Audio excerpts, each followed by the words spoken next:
Bharatiya Janata party के वरिष्ठ नेता और बिहार के पूर्व डिप्टी सीएम सुशील कुमार मोदी का सोमवार को निधन हो गया। सुशील कुमार मोदी कैंसर से पीड़ित थे। 72 साल की उम्र में सोमवार रात करीब 9:45 पर दिल्ली स्थित एम्स अस्पताल में उन्होंने अंतिम सांस ली। बिहार की राजनीति में सुशील कुमार मोदी दिलदार माने जाते थे। कई ऐसे मौके आए जब अकेले दम पर भाजपा को उन्होंने मुश्किल दौर से बाहर निकाला।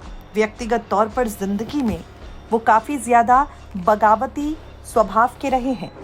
एक ऐसे राजनेता के तौर पर उन्हें जाना जाता है जो दमखम के साथ गलत को गलत और सही को सही कहते रहे। यही वजह है समाज की कुरीतियों को दूर करने के लिए पहले उन्हें अपनी जिंदगी में वो अपनाते और फिर समाज को उससे प्रेरित करते। एक इंटरव्यू में सुशील कुमार मोदी बताते हैं कि जब वो अखिल भारतीय विद्यार्थी परिषद के सदस्य थे, वहाँ सभी अविवाहित लोग थे। लेकिन ये भी है कि एबीवीपी में कोई शादीशुदा प्रोफेसर भी सदस्य हो सकता था। ऐसे में सुशील कुमार मोदी ने तय किया कि अगर उन्होंने 35 साल की उम्र तक शादी नहीं की तो वो संगठन के पूर्णकालिक प्रचारक बन जाएंगे। घर वाले सुशील के इस फैसले से बेहद नाराज थे। उन्हें लगता कि पिता के साथ दुकान पर बैठने के बजाय सुशील संघ के चक्कर में क्या से क्या करने लगे हैं। जब इमरजेंसी लगी तब घर वाले और भी ज्यादा परेशान रहने लगे। उस वक्त सुशील मोदी जेल गए और जेल से आना जाना उनका सामान्य हो गया। सुशील मोदी जब जेल गए तो मां रत्ना देवी ने उनको विवाह करने के लिए तैयार आखिरकार कर लिया।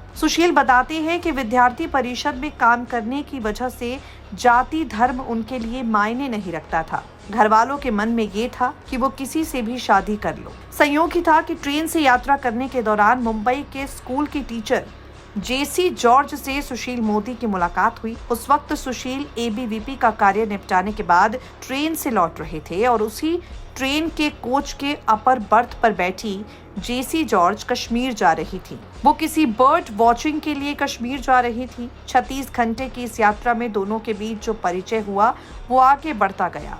जब शादी हुई तो उसमें शामिल होने के लिए संघ के तमाम नेता पहुंचे, जिसमें नानाजी देशमुख, भावराव देवरस, अटल बिहारी वाजपेयी शामिल थे।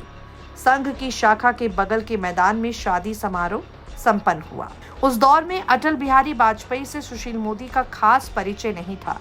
इसके बावजूद केवल एक पोस्ट कार्ड से आमंत्रण भेजने के बाद अटल जी सुशील मोदी की शादी में पहुंचे।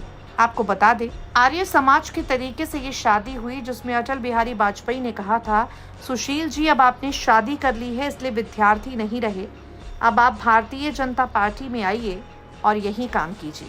इसके बाद सुशील कुमार मोदी भाजपा में शामिल हुए। आपको बता दें, साल 2017 में जब सुशील कुमार मोदी ने पटना में अपने बेटे उत्कर्ष की शादी की, तब उन्होंने दहेज बंदी का असली परिचय दिया।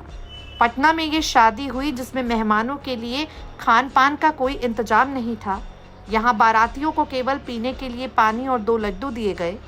इस शादी में मेहमानों से तोहफा तक नहीं लिया गया। आरजेडी सुप्रीमो लालू प्रसाद यादव नव दंपत्ति के लिए जो तोहफा लेकर पहुंचे थे, सुशील मोदी ने बेहद शालीनता के साथ उसे लौटा दिया। पूरी शादी में ना तो बैंड बजा दिखा, ना ही किसी नाच गाने का इंतजाम हुआ।